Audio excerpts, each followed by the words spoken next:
What is up, you guys? I'm finally back to California for another episode of Millennial Hollywood, so make sure you not go too far. We have a very, very special guest. Welcome to Popcorn Talk, featuring movie discussion, news, and interviews. Popcorn Talk. We talk movies. What is up, guys? Welcome to Millennial Hollywood, and let's just take a moment to enjoy this song. It's iconic. But you guys, today's guest is one of our favorite voiceovers for a character Edith on Despicable Me 1 and 2. And on June 30th, the third installment of the franchise is coming out. We're so excited. So excited. Yes, and you guys should also hear her sing because she's incredible. Welcome, Dana Gaier. Thanks for coming in. Thank you so much for having me. Of course. And where can everyone find you on social media? It's just my name, Danagaier, on Awesome. Facebook, on Twitter, on Instagram. That's I'm awesome. there. Awesome. I love that. That's smart to have everything like the same. You know, so Yeah. many people have like, well, on Twitter I'm this, on Instagram I'm that, but it's nice to have it all condensed and Right. Well, my name's not like John Smith, so I Right. feel like it's not that many people have the same name as, exactly. as me. So you got it pretty easy. I like Yeah. that. Awesome. Okay, well, we have a lot to talk about today. We have the release of Despicable Me 3, which we're going to get into, and you also have a new movie for your first on-camera appearance, Ice Cream Truck, coming out. So we're going to get into all of that, but before we do, I kind of want to start with how you kind of got this role. How long ago was it whenever you first started filming the first Despicable Me? We first started filming the first one when I was 11 years old. Wow. So I actually missed the original audition, and I was on my 6th grade camping trip at the time in New Jersey. And when I came back, they still hadn't found the right voice. So I went to the audition, and then I found out that they wanted to fly me out to California to have like a working session callback type thing. And then they basically flat out told me, they were just like, we're so sorry. And I'm like, oh my God, no. And I was like, I didn't get this role. I'm out here in California. And they were like, well, you're going to have to stay here all day because we want you to record the role. Oh my gosh, that's incredible. But at first I was so sad. And like, I mean, it was a really great way to trick me. Like, Right. it felt so much better Yeah. after having that, like feeling so upset first. But I really was like, oh my God, I didn't get this part. Oh my gosh. So whenever they did that, were you expecting to maybe be out there for like a day or so and then fly back, or were you like having a trip that was a few days? They had just flown me out there for a few days, so I think Okay. I was out there. I mean, it's so hard. It was so long ago, but Yeah. I think it was like a Thursday and a Friday, and I flew back on Saturday. I Wow. guess. Yeah. That's cool. So how long does it typically take to like record your part then? Like a few days, or is it more of like a month or so? Well, it's interesting because they do it in different segments. So usually they'll have me record the whole movie as they have it written, but then there are so many edits and so many changes that are made to the script. So once they make all those changes, they invite me back in and they have me do the lines. And while going through the entire movie may take over an hour, the other sessions may take like 30 minutes to 40 minutes. Wow. Okay. Yeah. So you kind of go back and forth. It's not just like one time thing. You go and you record it all. Like it actually takes like a few times. Yeah, I'll go in like every month and a half or so, and we actually started working on the third one at the beginning of my freshman year of college, and now I'm ending my sophomore year. So Wow. it's taken about 2 years. Yeah. Well, I know fans are super excited, and they were like, okay, finally we're getting another one, because we got the awesome Minions movie, which Yeah. I thought was great. But like to see everyone kind of back together for this third movie, it's going to be awesome. I do want to show everyone this photo. I love it. Like you're sitting next to your little character. Was this recent, or how long ago was this? 4 years ago. What? Oh my Yeah. gosh, that's crazy. Oh my gosh. Yeah, this has been a long time then. Yeah, I remember thinking that I was doing the same pose as Edith in that photo, and now that I look back at it, I'm definitely not. So there's that. That's awesome. And then the next photo we have, you're in studio, and that must have been the first one. Was it the first movie? Yeah, that was. Oh my gosh. So is that where you film or record, the LA studios? I'm Yeah, guessing? that's we do it in a few different places, but yeah, that's one of the first places. And actually, I think it's funny because the second movie, I've recorded the entire film in New York. Wow. So because I'm originally from New Jersey and I moved to California when I was going to be a junior in high school, and for this one, I was back out here, obviously, and I went to the studio for the first time, and I hadn't been back to the studio where I first had gotten the part since I was 11 years old.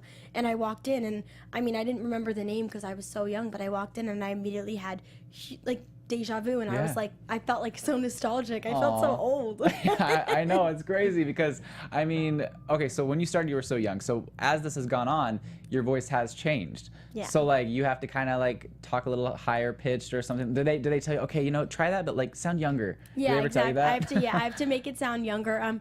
I feel like I've gotten the hang of it pretty much now to the point where like they don't need to say anything about it. But when I first started the third movie again, I knew to begin with that I had to sound younger because I had to do it for the second film as well. The biggest jump was from 11 to 16. So, you know, 16 to 19 isn't a huge difference, which is pretty good, but for the most part, like I knew what I was doing. But sometimes, you know, when you first start out on the new film again, they were just like, just make sure you're keeping the young sounding voice. And I'm like, right, thank you. And Yeah. then I just needed that little reminder in the beginning, and then it's all good. That's so funny. Well, okay, so this is like going to be streamed live on YouTube, so like people can see us. But there's also the podcast on iTunes, which is just audio. So I wonder, like, if people are listening, if it just feels like they're listening to Edith talk right now. Well, a lot of people like say it doesn't really sound like me that much, which I disagree with. I just think Yeah. it sounds like a younger me. Right. Like, you know, I'll listen to a trailer and I'll be like, but it doesn't sound like me. But I mean, obviously I hear my voice in my head so much differently than it actually sounds. I remember the first time when I ever heard myself on like a home video. Oh my you know, gosh. I was like, who is that? And my parents were like, that's you. And I was like, no, that's like, there's like this gravelly sound that I used to never be able to hear. And I never noticed that I had that distinct quality to my voice until somebody pointed out to me. Yeah, and that's awesome because I think whenever you are a voiceover artist, like you need that uniqueness to your voice. You can't just sound like you can't sound like everybody. You have to have like this distinct thing. So I think that's why you've done so well, is because you do have like that slight rasp to your voice, which I think is like an amazing quality. I love it. Thank you. Yeah. I also think it's really funny because, you know, sometimes when I yell, when I have to scream or something, I'll get like it'll crack a little bit. And then I'm like, oh, I'm sorry. But then like the directors or, you know, whoever's working on it would like, they love it. They think it's so funny. And that's probably what they keep in the... Exactly. Like I hear the weirdest sounds and I'm like, oh, I guess they like that. Okay. Yeah. So whenever you first got this, okay, so could you tell going into this that it was going to be something special? I mean, I thought, based on who was working on it, like, you know, I knew that the creative team, obviously, you know, Universal, and then they had done Horton Hears a Who and other animated films in the past, so I knew that it could be something, especially with a cast like Steve Carell, Miranda Cosgrove, Jason Segel in the first one, all those names. But I don't think I really could have imagined the magnitude, like how big this has gotten. Minions have consumed my entire life. Isn't that amazing? And I love them, but I can't escape the Minions. Exactly. They're everywhere you turn. Yeah. You know, you turn on the screen, there they are on commercials, like all over. They're all over Sunset Boulevard. Exactly. It's like I'm driving and I'm like, wow, like that looks familiar. Yeah, it has had so much impact on so many people's lives, and I think it's so great because it's something so fun, loving, and I think that, you know, this world needs to laugh right now. You know, there's a lot of stuff going on, and being able to go to a movie, sit down with your family, and know that it's going to be good, clean humor and like a lot of fun. It's just a really great movie to be involved with, I'm sure. Yeah, I definitely agree. And I have to say, I saw the movie for the first time a few days ago, and it is all laughs. I mean, you know, it has its heartfelt moments for sure, but the villain in this film, Brat, oh my God, he is ridiculously funny. Yeah. Like laughing your pants off funny. Yeah. And you just can't wait for his scenes too, because you're like, what ridiculous thing is he going to say this time? Right. So, you know, it's great that even the villain is comic. Definitely. It's comedic, you know, like comic relief. I love that. I think whenever people always take villains so seriously, and I love that whenever you have a movie like this, you can laugh at the villain. It's like, you know, he's so funny and he's so witty, but like he does these incredibly stupid things, and like it's amazing. And I love just seeing the chemistry, even in the trailer that I've seen and like the little clips that I've seen. It just looks like it's going to be incredible. Yeah, it really is. Yeah. And so whenever you are recording this, are you kind of talking by yourself in a room, or do you get to interact with the cast? I know that not everyone can always make it there into the studio. So the director for this film is Pierre, and Pierre is in Paris. So we Skype with him during my session. And there's no one else around me. It's just me in the booth. And it's really interesting because, you know, I could be screaming in fear one second and then like laughing in the next, or, you know, being really sassy and mischievous or something. So you really have to switch your emotions pretty quickly and manifest it like basically out of thin air. But it's really fun and it's a big challenge, and Pierre does give us background for the scenes, which is good. It's really helpful to have him there, but the truth of the matter is you really never know how the movie is going to end up and what storylines they're going to specifically go with, what scenes are going to be cut, which scenes are going to be used, just because there's so much that goes on within the creative process. So it's really cool to see, you know, the end of it, and also be there along be there along the process and be like, wow, not only was I a part of that, but like this is the ending product, and like this is so cool, like I can't believe they used that. Yeah. Like, oh, like that's like really funny that they decided to go with that one. Like it's just interesting, you know, to see it come together, but it's really awesome. That's really cool, because you guys shoot so much, and I'm sure you're thinking, oh, these are like alternative lines, like maybe I'll use these, maybe they won't, and like, oh, this I was just kind of goofing off and did this, but they used it. Yeah. And seeing all that and like seeing it all together, plus all the animation on the screen, because you're coming from just like recording like this into a studio, like into a microphone, and then they're adding all of that later, and I'm sure that it just kind of takes you back and you're like, oh wait, yeah, like that's me. You know what I mean? Yeah, for sure. That is crazy awesome. So I do want to show this photo of you and Steve Carell at the premiere. Was this the first or second Okay, premiere? this is the first premiere. There's a great story behind this photo. A great story. So I was actually this was my first premiere ever, and I was so nervous, but I was also really excited, and I was walking on the carpet, and all of a sudden I see Steve Carell walking on the carpet, and I had never met him before because, like I said, we record separately. Yeah.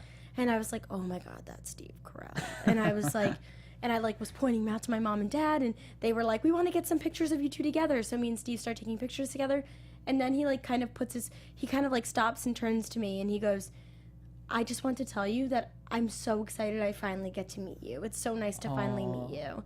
And I was just like, I mean, I'm a huge fan of The Office. I'm a huge fan of everything he does. And I was just like this starstruck 12-year-old. And I was like, wow, it is so nice how kind he is and how humble he is. And still when I see him, he's so just like, he's just such a genuine person. Yeah. But the reason he's laughing in this photo, and my dad is going to love the shout out right now, is, yeah, and my dad made Steve Carell laugh. I don't know how. So my dad is taking pictures, like he's crouching on the carpet below the photographers and taking pictures of me. And if you look up videos, like he's in the background of all the videos. And my friends will comment like on YouTube, like, oh, there's Jeff Gaier. So he said like, smile for mom and dad. And Steve turned and my dad goes, oh, not your mom and dad, her mom and dad. And so he started laughing. And that's why he's mid-laugh in this picture. It was also really sunny, so that's why you can barely see my eyes. No, this is incredible. I had to put this photo up there because it's like, you know, it's not like, you know, it's not straight on, like you're both looking different areas, but I just felt like this photo, there was so much charisma in it because he's just laughing so hard. And this is a classic photo in my family. That's amazing. I'm so glad you explained it because that's great. That is hilarious. So you're talking about Steve Carell. Also, Kristen Wiig is in this, and Miranda Cosgrove. Have you ever been a fan of like iCarly? Like when you knew who she was going into this, right? Yeah. Were you just like, I cannot believe that she's gonna play my sister? It's ridiculous, and it's really funny too because, you know, the age difference seemed like so much when she was like in high school and I was, you know, still in elementary school or middle school. I'm not really quite sure what the exact age difference is, but like we just did an interview together like last week, and when we were like together, I was like, wow, it seems so little now, this age difference, you know, and like now we can talk like, you know, like I'm not some little girl, you know. It's really cool to be able to have good conversations with someone that you looked up to so much as a kid, and she's just really great, and she's so much fun to interview with and so much fun to be around. That is super awesome to hear. That's amazing. And we did talk about this earlier, but the impact that this movie's had on so many people. Literally, there are clothes that you guys are on, lunchboxes, stuffed animals, and whenever I went to Universal Studios, I even got like a squash penny, like the pressed penny, with your characters on it. So like your character's literally on a pressed penny. Like something so crazy is that, like, what is that even like you said, driving around and seeing all the posters and everything? It's surreal because honestly, like, I'll look at something, or, you know, I'll see someone wearing a shirt with Edith on it, or I'll see a poster with the girls on it, or Gru, or Minion, and I'm just like and nobody else knows around me, and I'm thinking secretly to myself, like, I'm a part of that. Like, I'm so lucky. It's really amazing. Also, my dad, every time he stops, like, sees a Minion or like an Edith, I don't even know, a doll, a hat, anything, he has to get it. So my house is filled, And I'm just like, Dad, like, don't put these things on my bed. Like, That's like incredible. there's too many now. Like, they're consuming my entire bed. And like, I have so many Minions. I have like this big fluffy one. You know, I mean, it's really cute. But my dad is like obsessed with like the memorabilia. That is so funny. Do you ever like, okay, so whenever you do see someone who maybe has like Edith on their shirt or something, have you ever gone up to them and been like, hey, like I'm just wanted to let you know, like I'm the voice of that character? I actually, when I was, my cousin came with me to the second premiere, and we went to Universal after just for fun because, you know, we had time when she was there for only how long in California? She's from New Jersey. Yeah. So we were in the store after, you know, you go on the ride and, oh no, the ride wasn't here yet. We were in the store where you walk into Universal. And someone was trying on like an Edith hat. And my cousin goes right up to her and she goes, like, you know that my cousin over there, she does the voice of Edith. And this girl goes, okay, yeah. I mean, it's true. Why would they have any reason to believe me? But then again, why would I just pick a random character and be like, I voiced that one? Right. But it's really funny. You know, some people, they really just don't believe you. Some people are like shocked and they're like, that's so cool. You never know the reaction you're going to get. But then, I mean, the best part though is that when I say Despicable Me, everyone knows it. Everybody. So I never have to be like, you know, like the movie with this and that. With the little yellow things that run around. They already know what it is. Yes. So I never have to explain that part of it. I just say which one I am. You know, it's and they're easy. like, oh yeah, of course, yeah. Yeah, it's become so huge. Yeah, definitely. And I do want to show this photo of you and the mascot at Universal Studios. I love this ride. Like, I absolutely love it. It's called Minion Mayhem, right? Yeah. And what was the process? I mean, how long did it take to record the audio for that? That was only a few months. That was my freshman year of high school. But that was really cool because I think the only thing weirder than having your voice come out of a character on a movie screen is having your voice come out of a character on a ride.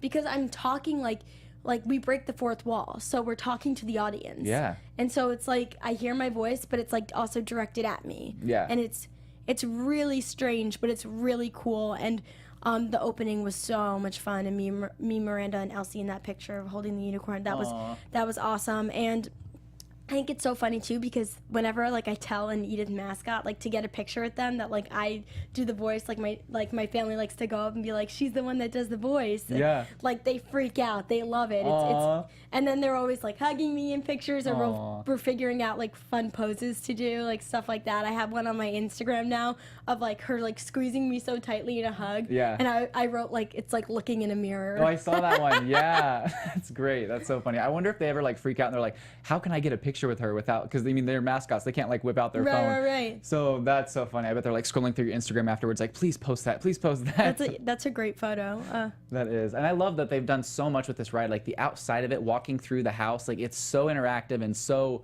like larger than life. And I as a fan of the movie franchise myself, going into that was like so much fun. I'd be like, Mom, take a photo of me over here, take a photo of me over here in the living room. Yeah, it's really cool. And they've recreated Super Silly Funland, which is just like, and they give you that like boardwalk carnival kind of feel that's in the first movie. Yeah. And I thought that was really cool and creative as well. Definitely. That's awesome. Well, so you were very happy with the outcome of this ride then, I'm guessing. Oh my God. Yes. It's awesome. That's super cool. Okay, well, let's get back into the third movie. I do have some questions, and if you're not able to answer some of them, totally get it. But I just want to kind of go through, from what I've seen in the trailers, this has been so much fun to watch, and I do want to say, what can you kind of tell us about the storyline of this third movie? So I can tell you that Gru and Lucy have just been fired from their job at the Anti-Villain League. Yes. And, you know, at a time when it seems really like a low point for Gru, he finds out that he has this twin brother. So his twin brother flies him out to see him, and he meets him, and, you know, he's so excited, but he also sees that his brother is kind of different from him because, you know, Drew has a full head of hair and Gru doesn't, and that's definitely a point of tension for him. But it makes for a lot of fun play. And, I think the girls love it too, and they do love Drew, and it's really just a good dynamic. Yeah. And Steve Carell voices both Gru and Drew, and it's awesome. Yeah. Wow. It's so much fun to watch. Yeah. I can only imagine, because he voices both of the characters, so he's voicing himself and his brother Drew. Right. And that was a question I was going to ask you. What, like, are the girls receptive of this brother kind of coming into the picture? Like, they kind of enjoy his presence, or they just like seeing Gru squirm? I think they're definitely excited. I mean, you know, you saw in that scene where, you know, Gru finds out that he has a twin brother, that the minions are like, twin brother, and Agnes is like, twin brother, and they're like, everyone's so excited that they have a new member of the family. You know, the girls starting out in the films didn't have a family, and now their family is expanding and expanding and expanding, and that's really what this movie is about. It's about family. That's awesome. I love that because family is so important, and like in this show, it isn't like the traditional family. Like these are girls who are adopted, and then now Miss Hattie is in the picture and everything. Like, how are the kids adjusting to like this new mother figure? Well, it's actually funny because you mentioned Miss Hattie, but Kristen Wiig actually voiced Miss Hattie, who was the owner of the orphanage, and then Lucy is their mother. Oh, okay, figure. that's what I meant. But she voiced both? She voiced both. No way. So I guess, you know, she did a really great job with Miss Hattie. It was really funny, and her voice is kind of unrecognizable in that role, but it's a really fun role. Because Miss Hattie was like kind of the rude, mean one. Exactly. So I meant Lucy because Right. I looked up her character name and I was like, oh, Miss Hattie. I'm like, I thought it was something different, but so she's Lucy as well. And so like, how do the kids adjust to that kind of like mother figure? Are they receptive because they've always wanted one, or? I think you'll see a lot of that in this movie, and I don't want to give too much away, but there is a really good storyline regarding Lucy being a mother for the girls, and it's really sweet, and I think a lot of people will enjoy it. That's awesome. Yeah. And seeing that like Drew is more of like villainous, he's wanting more to kind of take Gru on this trip and kind of do things that maybe Gru hasn't done in a long time. Right. And I'm interested to see how the girls react to that because, you know, they probably want their father figure to be like the good guy, like the hero. You know, he's done so much in his past and he's finally got to this great place. But just from the trailer and the billboards and everything, it seems like the Minions are very pro, like, let's go back to being villains. Oh my God, they're in jail in the movie, and I have to tell you, those are some of the funniest scenes. Like, you see the clips of them, like, you know, slapping the big bad guys with a towel, and you just like really can't help but laugh that they're the ones running the prison. Yeah. Even though, you know, they're these small little guys that could be kicked to the curb in an instant. Right. That is amazing. That's so funny. And like, do they actually get tattoos in the movie, or is that just something they kind of put on the posters? No, they get the tattoos. Oh my gosh, that's amazing. I can just imagine these little yellow guys who are so innocent and fun-loving, like getting tattoos and being all bad. And they're very pro Gru as a villain. Yeah. That's cool. And it was cool because in the Minion movie, we kind of saw the evolution of how the Minions came to be and how they were always following this leader that was evil, and they always they were his minions. And so seeing their drive to want to kind of to be with someone who will kind of lead them on these journeys of like getting and stealing things, I love that. I think it's going to be so much fun. Okay, but what is the one thing that you are most excited for the fans to see about this third movie? Ooh, that's a good one. I'm excited for them to see the scenes with Agnes and Edith, because Agnes, you know, finds out that someone's seen a unicorn. So oh my gosh. This unicorn storyline is never going to die for Agnes. Like, it's still just as fun as ever, and she's still just as sweet as ever. But it's a really cute dynamic between Agnes and Edith, and I think a lot of people will find it funny and really like it. That's awesome. How old is she now, by the way? Because she was very, very young when you guys started filming. Like, how old is the actress now? She's almost 15, I think. Wow. Oh my gosh. That's crazy. I would never have guessed that. It just seems like it has been a long time, but it almost seems like the movies haven't been that far apart. But then whenever I researched it on IMDb, I'm like, wait, 2000 what? Like, now it's like 2017. I know. It's been 4 years. Yeah. I was a sophomore in high school when the premiere for when the second movie came out, and now I'm finishing my sophomore year at UCLA. So that's just like crazy to me how it's been 4 years. Like, sophomore. Yeah, and you've had to do so much. Like, you have, like you said, you're like a full-time student at UCLA. Yeah. How is it trying to balance, like, everything, like from recording to doing red carpets to interviews? Like, you said last night you finished a paper and sent it in at 11:59, right? Yeah, I definitely did that. It's definitely difficult, I'm not gonna lie. I grew up balancing a lot though on my plate because, you know, even when I didn't have Despicable Me, I was playing sports, you know, I was doing shows, like 3 shows a year, like community theater, and I was playing guitar, I was taking voice lessons, I was really trying to do everything as a kid. So I guess, you know, I've just always really stayed busy. And I guess that's why it's never really seemed like that much of an issue to me. Yeah. In college, it has been a little bit more difficult just because the workload is definitely heavier. And you really have to find time. Like, you know, in high school, you have more assignments. It's like, this is due then, this is due now, you know.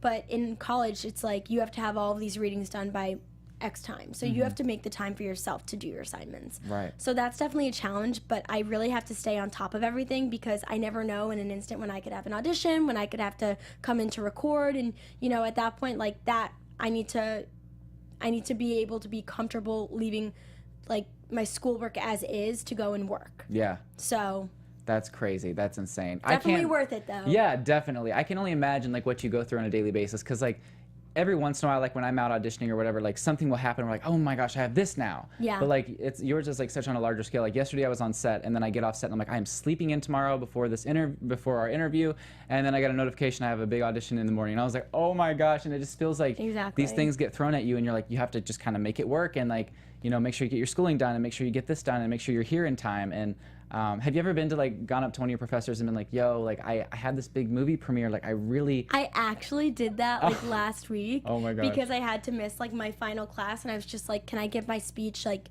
earlier to you to, you know, so I can get this done. But he was really interested in the movie too. It was a communications course, so it does have a lot, you know, there is a lot of connection to the entertainment business and everything like that. So we ended up talking for a while and it was a really cool conversation between me and one of my professors. That's awesome. But you know, I always say it's a good problem to have. Yeah. So definitely. And one of these days, whenever your schooling is done and everything, you might be able to kind of like take a break from having to do so much work and turning in all these papers and be like, okay, now I can really, you know, take a step back because you've been working for so many years now. So that's so cool. And it seems like you're continuous and going forward. And I know that you have your first on-camera appearance in the new movie Ice Cream Truck. Yes. So what is that about and when will that be out? So that's premiering in August. And I'm really excited for people to see me in my first on-screen role. So it's about the protagonist, Mary, played by Deanna Russo. She is moving back to her old town in the suburbs. And what she notices is that there's something strange and something a little off about the ice cream man. Wow. So I don't want to reveal too much more about what's off with the ice cream man. But my role, Bree, is small but important, and I really can't say that much about her without giving anything away. Yeah. But yeah, she's a little nasty sometimes. Okay. She's a little untitled. But she's really fun to play. That's cool. I heard it's kind of like this. I mean, from what I've seen online, it's like this edgy, like kind of scary, like indie type of thing. Yeah. It's like definitely a thriller, but it has some really good comedic moments that are placed like perfectly. That's cool. So I'm really excited for people to see it. That's awesome. That's coming out pretty soon then. That's like only 2 months away. I know. That is super duper exciting. And I know that you also sing. You're an amazing singer. I've seen your videos and stuff. What is that like in like moving forward in your career? Do you want to incorporate that more into it? I love singing. Right now my focus is mostly on acting, but if I could sing and act, that'd be amazing too. You know, it's something that's really cathartic for me, and it's hard because I lived in my sorority house this entire year, so I didn't get to take out my guitar that much and just belt it out without being completely disrespectful to like the 50 other girls that I lived with. But like now that I'm home for the summer, I can't wait to. I play guitar too, and I can't wait to work on it more. And you know, I do write music, but I really haven't shared it yet, and maybe I'll be able to do that soon because I'll have the time. That's cool. Yeah, once you have the time, I'm sure it's going to be like, oh my gosh, I can kind of put more energy into this outlet that I've loved for so long. Right, so that's exciting too. Yeah, I'd love to hear like some of your original music and stuff. That sounds really awesome. And then obviously we're all hoping, I mean, it's way too early to probably want this, but a Despicable Me 4 would be amazing. If they did come out with something like that, would you definitely want to sign back on? 100%. 100%. This film has given me so much confidence. It's just changed my life forever. Like, I really don't think I would have had the guts to move out to California if I didn't have this project, just in general. And everyone's so great, too. Just in the entertainment business, it's really encouraged me to stick with what I love, which is just really great. And I don't know. I think that it is too early to say, but I would love if there were a fourth movie. I think the way that the third movie ends, it could definitely be on the table, and I would be really excited to do it. That is awesome. I think this is one of those like series that you could really just keep going with, because it's like, you know, there's so many stories you could tell, and I just feel like it's just got everyone's attention. Like, it could go forth. Like, I could say like even 4 or 5 more movies. I think it's just like a fun thing. Obviously, you guys are getting older, so your characters would have to kind of get older as well. They can't just stay little all the time. But that's really, really exciting. And then also I want to say, on this show, we like to try to give people advice and everything. So whenever you, like, for instance, like, let's say someone doesn't live in California, but they really want to get involved with the industry. Let's say they would like to be a voiceover actress or just kind of get out there and kind of become an actress or actor. What advice would you give them if they don't maybe have the resources that living in LA would have? I would say take classes. You could never stop learning. I still take acting classes. Watch movies. Watch a lot of TV. As dumb as that sounds, it is such a learning process. And I definitely get a lot of inspiration from actors and actresses that I see on TV, and it motivates me more. So I think that that's really important. And then, you know, just really keep remembering why you love it. And if you don't lose sight of that, then you'll be able to get to that point where you, at some point, hopefully will be able to move out to California or move to a place where you can pursue it. Definitely. Because as long as you keep that like fire in you, you know, you'll get there. That's awesome. That's how I see it. That's great advice. I always tell everyone, like, I lived in Missouri for like all my life, and then I moved out here by myself at 17. And so Wow. I've always told everyone, be the best you can be in the area that you're at. Yes. Like, you know, build your resume up, your reel, and like kind of get everything together. And then once you've reached, you know, the highest that you think you can be in that area and you want to keep going forward, then that's when you can really think about making the move and everything. But there's a lot of things you can do back in your hometowns and to get ready for the big Community move. theater, you know, classes. I think it's important to remember not all actors are from Hollywood. Yeah. You know, I mean, everyone's from all over the place. You can't expect like, oh, like, so you're from California, you must be an actor. Like, that's clearly not the case. Like, exactly. So I just think it's important to remember that as well. That is so cool. Well, we are so happy that you joined us today. Thank you so much. So much fun. Cannot wait to see the third movie. It's coming out June 30th. I will definitely be there. And the premiere is next week or this next week? week. Okay, amazing. That's so cool. Where can everyone find you on social media again? They can find me on Instagram, Facebook, and Twitter, and it's just my name, Dana Gaier, DANAGAIER. All right, and you guys can find me on Instagram, Twitter, and YouTube at Mr. Dakota T. Jones. I did want to read off some of the awards that you've been nominated for. The Alliance of Film Journalists Award, an EDA Female Focus Award for Best Animated Female, and Best Vocal Ensemble, and Behind the Voice of the Actor Awards. That's incredible. Like, you've done so much so young, and we're so proud of you here.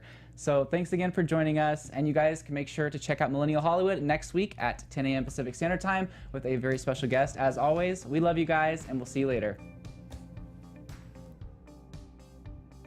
Producers Maria Menounos, Kevin Undergaro, Phil Svitek, and the entire Popcorn Talk Network, we would like to thank you for tuning in. For questions or comments, be sure to visit popcorntalk.com. I'm Sir Richard Wentworth, and this has been a presentation of the Popcorn Talk Network.